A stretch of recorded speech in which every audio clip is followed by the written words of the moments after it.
ఒక సుగాలి ప్రీతి అనే అమ్మాయి టీనేజ్ బిడ్డ అత్యాచారానికి గురైపోయి చనిపోయింది.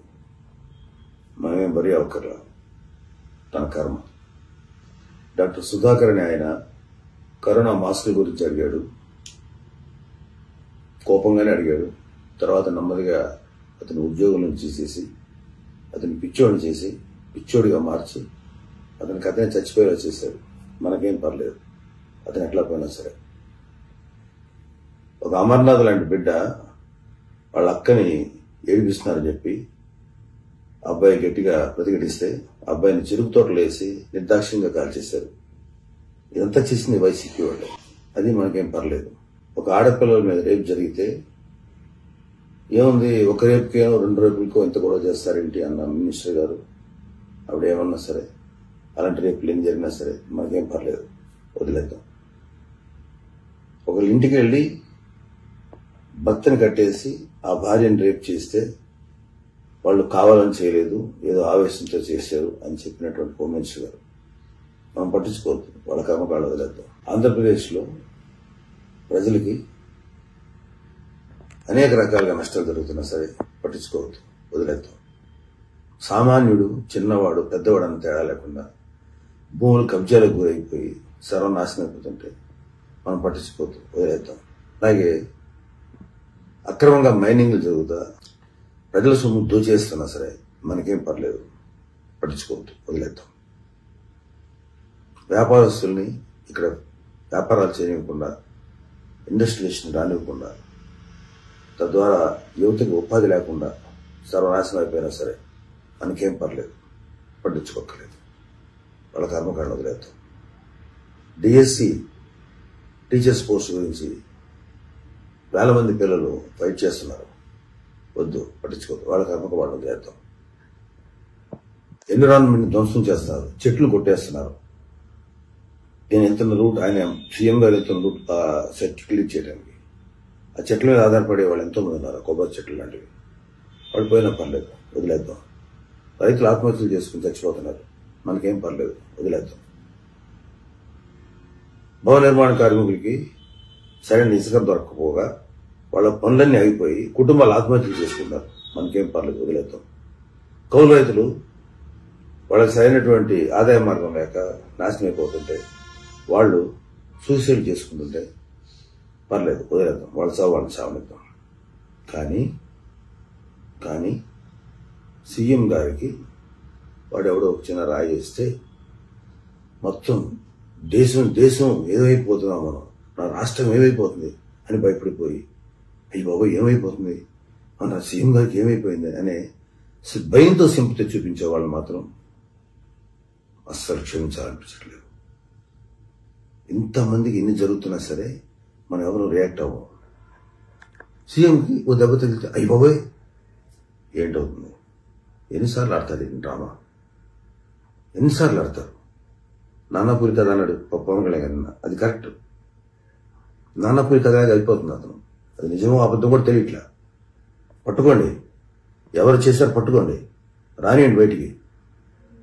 మీ మీద కొడుకు దాడి చేశాడు, గెలవాలి ఎలక్షన్స్లో అని చెప్పి అన్నారు కదా, ఆ సీనియర్ని కోరండి. అబ్బాయిని పట్టుకుని ఏం చేశారు, ఎన్ని పవన్ కళ్యాణ్ గారు అడుగుతున్నారు నిన్న. మనంటి వాళ్ళందరికీ చాలా మందికి ఒక అవేర్నెస్ క్రియేట్ చేశారు.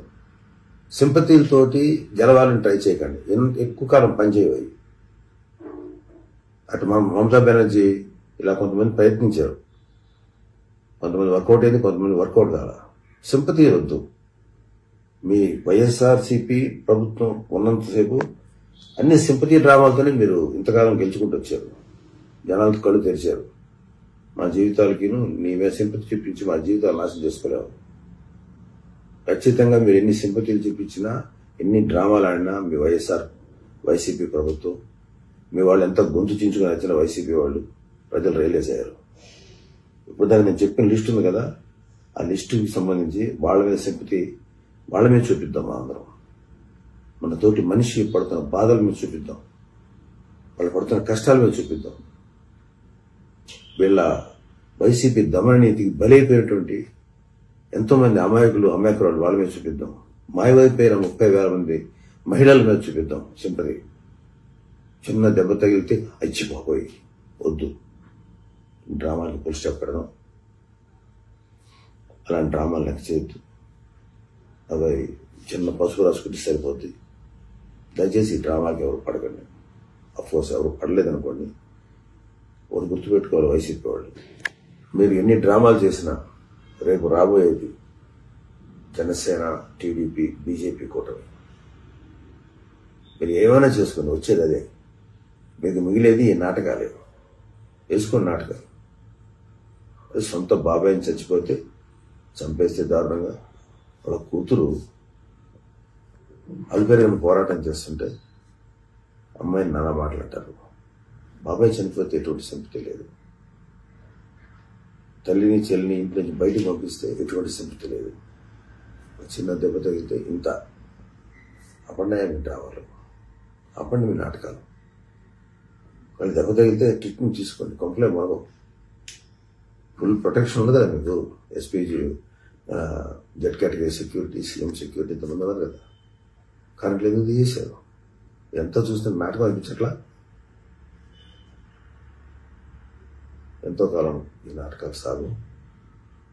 ఈ నాటకాలతోటి అధికారం సంపాదించలేరు. ప్రజలు రియలైజ్ అయ్యారు. నిన్న పవన్ కళ్యాణ్ గారు చెప్పిన మాటలు నిజంగా చాలా స్ఫూర్తిని కలిగించాయి. ఎస్ఆర్ పవన్ కళ్యాణ్ గారు. చాలామంది అసలు ఫస్ట్ అధికారి జగన్ మీద మీరు సింపతి ఏదో నిజమైన ప్రేమతో చూపించలే, ఎవరు భయంతో చూపిస్తారు. ఆయన గట్టిగా జాగ్రత్తగా మెచ్చుకుంటే మాకు సేఫ్ అని. అలాంటి ఏమీ లేదు. ఓపెన్ అయ్యి మాట్లాడండి. అందరూ ఓపెన్గా మాట్లాడి మీ అభిప్రాయం చెప్పండి. అంతేగాని భయంతో ఎవరిని ఎక్కించుకోకండి. జన సైనికులు, వీర మహిళలు, టీడీపీ కార్యకర్తలు, బీజేపీ కార్యకర్తలు అందరూ రియలైజ్ అయ్యారు ఇది నాటకం అని. ప్రజలు కూడా రియలైజ్ అయ్యారు. Stop all your dramas. Thank you. జై జనసేన, జై హింద్.